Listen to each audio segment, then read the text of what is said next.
Hey guys, welcome to Hodges on Holiday. If you haven't already, please subscribe to our channel. We will be posting travel videos, travel related videos, and if you've already seen our first two videos, you know that we are moving to London. So a lot of this will be about our upcoming trip, things that we're doing, but of course we'll be posting future videos non-related to London and just other travel information that you might enjoy. So this video today is about travel hacking. So if you saw my last video, I mentioned that I would be doing a video like this. I also have a blog post that's live on our blog. That's hodgesonholiday.com. I will link that in the description. Feel free to check that out as well. As I said, this video is about travel hacking. And the first thing I want to go over is, what is travel hacking? Travel hacking essentially is using credit card reward systems, specifically travel ones in this case, to get free flights, free hotels, other travel related activities that you can get using rewards. So it's just really about getting rewarded for using your credit card and being able to use those rewards towards travel related things. All right, so now I'm going to tell you how it works. So as I said, there are different credit cards, different rewards. We're specifically focused on travel hacking. So what you would do is you would find a credit card that has a travel related component for its rewards. Sometimes they're very specific and they belong with specific airlines. So for example, a JetBlue credit card, a Delta credit card, United credit card, right? Those are specifically for flight benefits through that airline. However, there are other credit cards that have just general rewards, and those can actually be transferred to different partners, so a couple different airlines, different hotels. You can also use it for experiences, concerts, tickets to museums, things like that. So we want to focus on those travel credit cards. So what happens is the credit cards have a bonus offer. If you're a new card member, they offer you a certain bonus. So let's say, for example, the Delta SkyMiles credit card through American Express, they may have a 60,000 miles bonus when you spend $3,000 on that credit card within the first 3 months.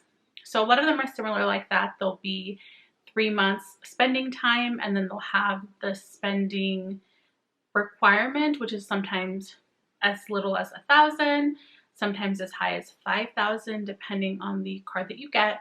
But usually the benefits are higher with the cards that require you to spend more in that same amount of time, usually a 3-month spending period. So you would get that credit card. You would make sure that you're spending that specific requirement within that specific time frame, and then you would get that bonus. So at that point, you've successfully travel hacked that card, you've gotten the bonus, and then you would be able to use those rewards towards your travel. So it seems pretty straightforward, right? Yes and no. You do have to think about a couple of things when you decide to travel hack or not to travel hack. Who benefits from travel hacking? It may be hard to believe because it seems like such an easy thing to do, but not everybody benefits from travel hacking. So the whole point of travel hacking is that you're getting something for free. That's why it's a hack.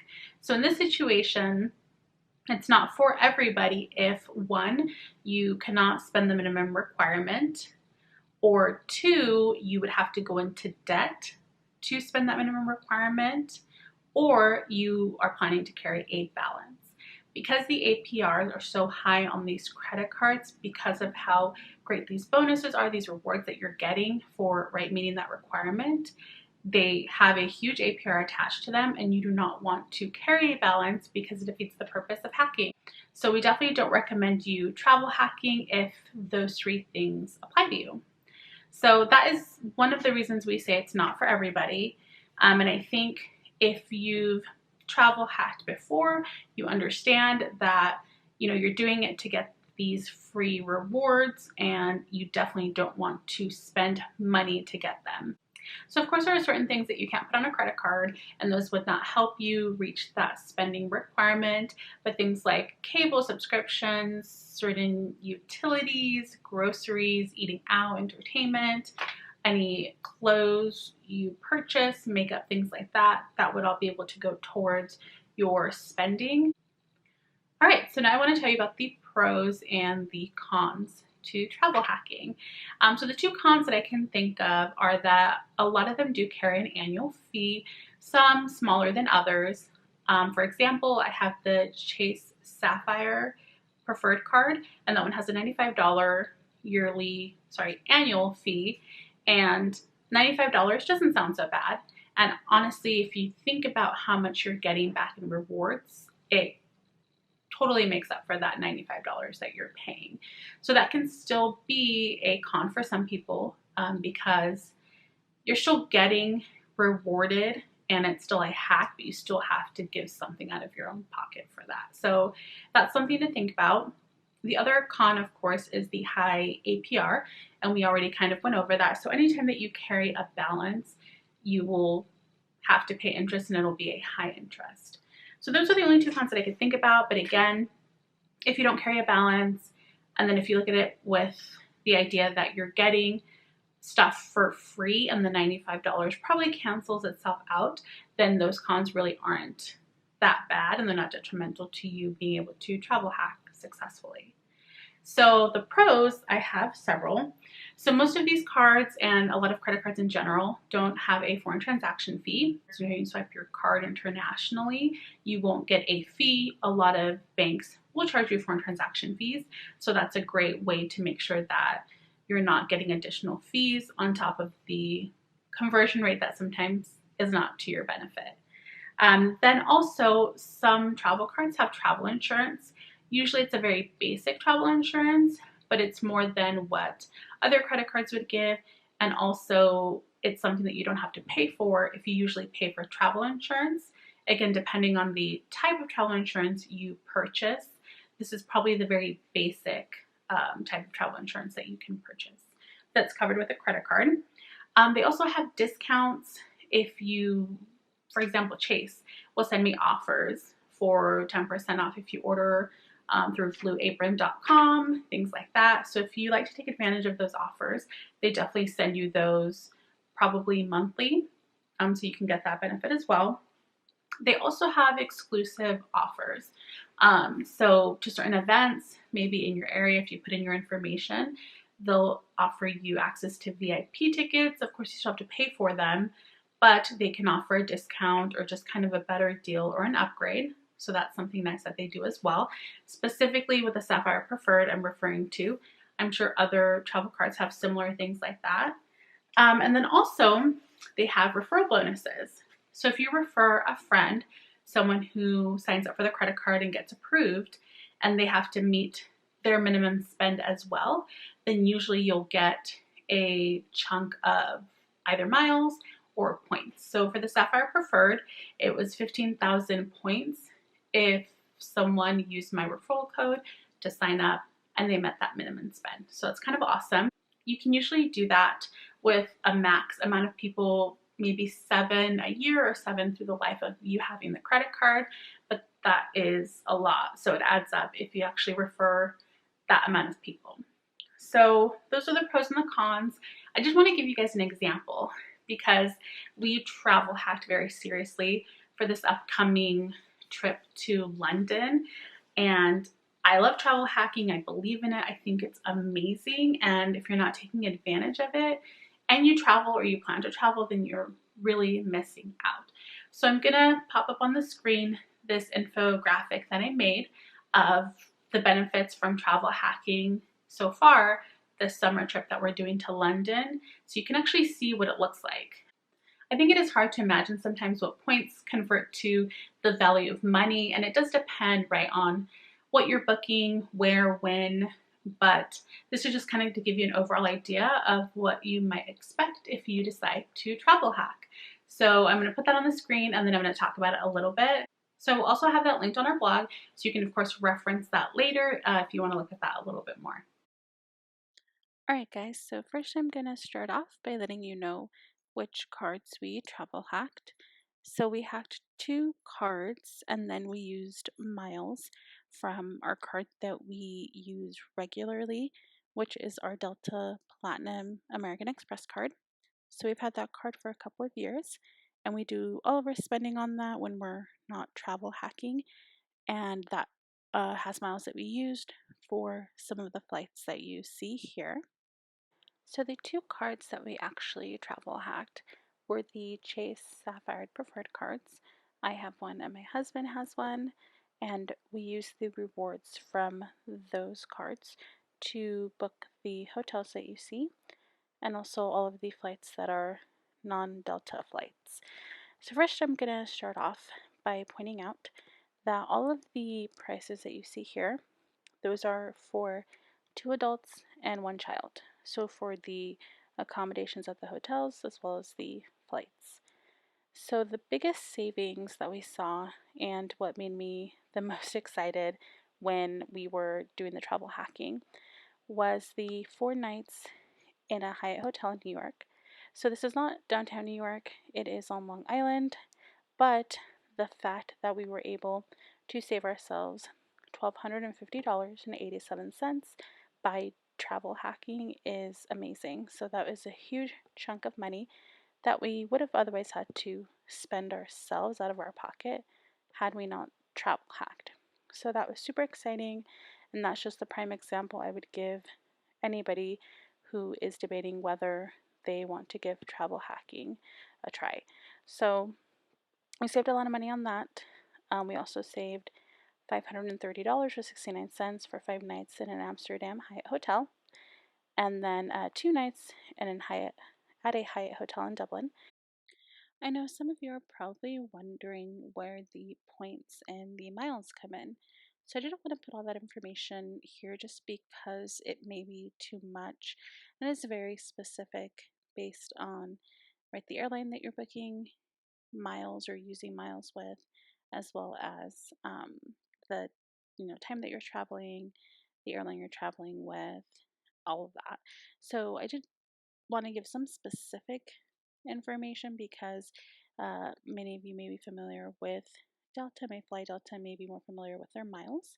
So I did want to bring your attention to the Delta flights that I have on the bottom left and the bottom right. So we were able to get 3 one-way flights from Salt Lake to New York City for about 12,000 miles, and I think $7.50 each. And that actually saved us $573. And again, that's just our card that we use on a regular basis. Outside of travel hacking, we usually get several round trip tickets a year. Usually we use them to go to California, or we also can use them on international flights, and we have as well. So we also used our points to book 3 round-trip tickets from New York City to Heathrow in London, and that was actually the best deal, probably just second to the Hyatt hotels that we were able to book in New York City. But for Delta, that round trip international flight from New York City to London, it was only 22,000 miles, but we did have to pay $177.15 per flight, just because flying into Heathrow, there are a lot of taxes. But otherwise, the 22,000 miles that we used is a super great deal for an international flight. So that was pretty awesome. As far as the reward points go for hotels, I can say that for the New York City Hyatt Hotel, I believe it was 12,000 points a night for each of those days that we stayed there. So usually the 12,000 points, you'll find that you spend that much usually on a hotel that maybe cost you around $150 a night. I would say that's what I've seen the most. But this was actually a super great deal because each of those nights for the Hyatt Hotel would have cost us over $250, I believe. We were able to get each night for 12,000 points, which is why it was such a great deal. So we wanted to just show you guys this information just to let you see what you can really get when you're travel hacking. And as I said, the Delta flights, we used our miles that we have on our credit card that we use on a regular basis. But if you look at what we were able to get the other 4 British Airways flights, and the 3 hotels for a total of 11 nights just between travel hacking the 2 cards. I did get a referral bonus of 15,000 rewards points when my husband signed up for his Chase Sapphire Preferred card and when he met his minimum spend. So that of course gave me an extra bonus, but even then, just between the 2 cards, to be able to save that much money is pretty amazing. So I hope that you guys can see where travel hacking can be very beneficial. Of course, if you travel a lot or if you plan on traveling a lot, I think it's a great deal. In the future, I do plan to travel hack a lot more. We just weren't sure how much we would really need to do that now, as we were able to get almost all of our flights and hotels just through travel hacking the 2 cards that we ended up using. All right, guys, so I know that was a lot of information. I didn't want to go into much detail because it is very specific to the credit card that you're signing up for, like the type of rewards that you see, things like that. As you saw in the infographic, these, and I will tell you, these specifically were rewards that we received for 2 Chase Sapphire Preferred credit cards and then 1 Delta Platinum credit card. So with the Delta Platinum card, I just kind of showed you the things that we booked for this trip, but we actually will have several round trip flights between me, my husband, and my daughter a year with Delta, just because that's usually where we do all of our spending is on that credit card. And of course we do pay that back. But for this trip, it didn't really make sense to use the rewards through Delta because in Europe, around Europe, there really isn't anything you can do with Delta miles, right? They have their certain airlines there in Europe, so we wanted to make sure we took advantage of that. We plan to travel hack a lot more, but decided to take a step back because we weren't sure that we needed all of those miles, all of those rewards. And I do wish that we would have travel hacked another card. We just have other things going on that right now didn't make sense to do much more than what we already did. But even what we did, as you can see, saved us so much money, which of course we're happy about because this trip, this endeavor is expensive and we want to make sure that we're able to find a deal wherever we can. So I hope you like this video. Definitely, like I said, travel hack if you're not already doing it. It is amazing. Feel free again to subscribe if you like the video. We'll be posting more videos usually once a week. Of course, give me a thumbs up if you like the video, and we'll see you guys next time.